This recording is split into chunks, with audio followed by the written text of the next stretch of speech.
రీసెంట్గా 116 మున్సిపాలిటీలు అలాగే 7 కార్పొరేషన్ జరిగిన ఎన్నికల్లో చాలా చూసాం. సుమారుగా 85-86 మున్సిపాలిటీలు మొత్తానికి కింద మీద పడి కాంగ్రెస్ దక్కించుకుంది. బీజేపీ 1-2 దక్కించుకుంది. బీఆర్ఎస్ ఒక 15-16 దక్కించుకుంది. అయితే కొన్ని దగ్గర హంగ్ ఏర్పడింది. కొన్ని దగ్గర ఎప్పుడూ కలవని పొత్తులు కలిశాయి. అది ఇక్కడ ఒక్కసారి వార్త చూద్దాం. ఒక ప్రధాన పత్రికలో ఒక వార్త ఏంటంటే, రాజకీయాల్లో శాశ్వత శత్రువులు శాశ్వత మిత్రులు ఉండరని, అధికారమే పరమావధి అని మరోసారి రుజువైంది. మనం చాలా సందర్భాల్లో మాట్లాడుకున్నాం.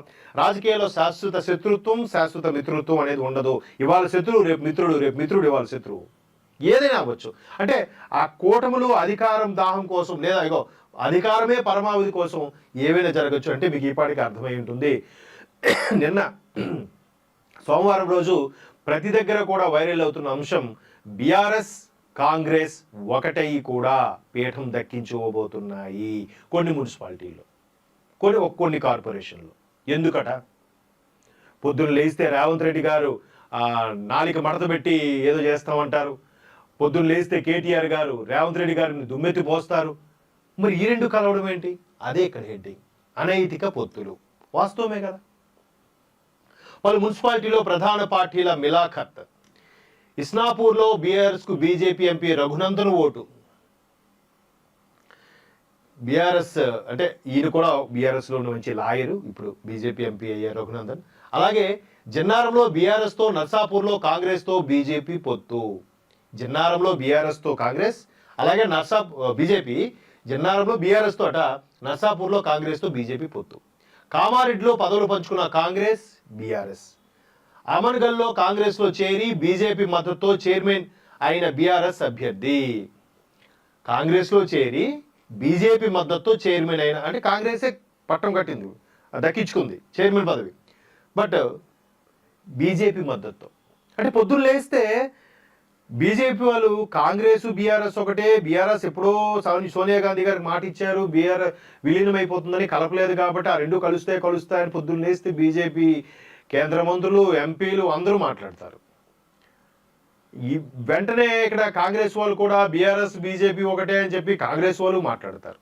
బీఆర్ఎస్ వాళ్ళు ఏమంటారు, కేటీఆర్ గారు ఒక మంచి వక్త కాబట్టి మేము ఏ పార్టీతో కలం, మేము ఇలాగే ఉంటాం, మా నాయకుడు కేసీఆర్ గారు సూచనలు మేము ముందుకెళ్తుంటాం, కేసీఆర్ గారు ఎప్పుడు ఒంటరిగానే పోరాడతారు, కేసీఆర్ గారు సత్తా మీకు తెలియదేముంది, ఇలా మాట్లాడతారు కేటీఆర్ గారు.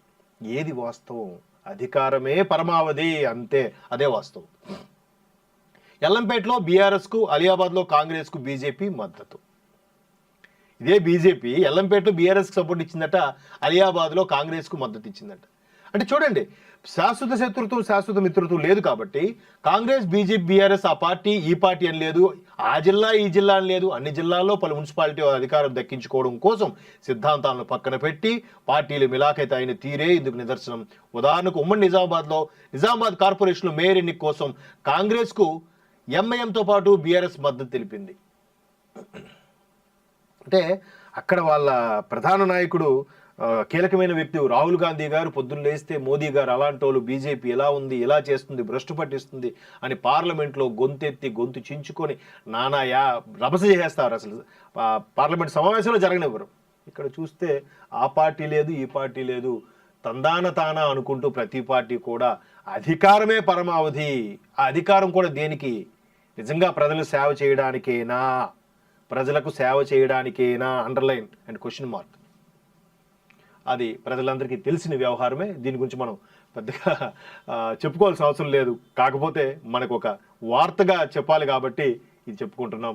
అనైతిక పొత్తులు అని హెడ్డింగ్లోనే మొత్తం ఒక టైటిల్తోనే సినిమా అంతా కూడా మనకు అర్థమైపోయేలాగా ఒక వార్తాపత్రిక ఇక్కడ హల్చల్ చేస్తుంది.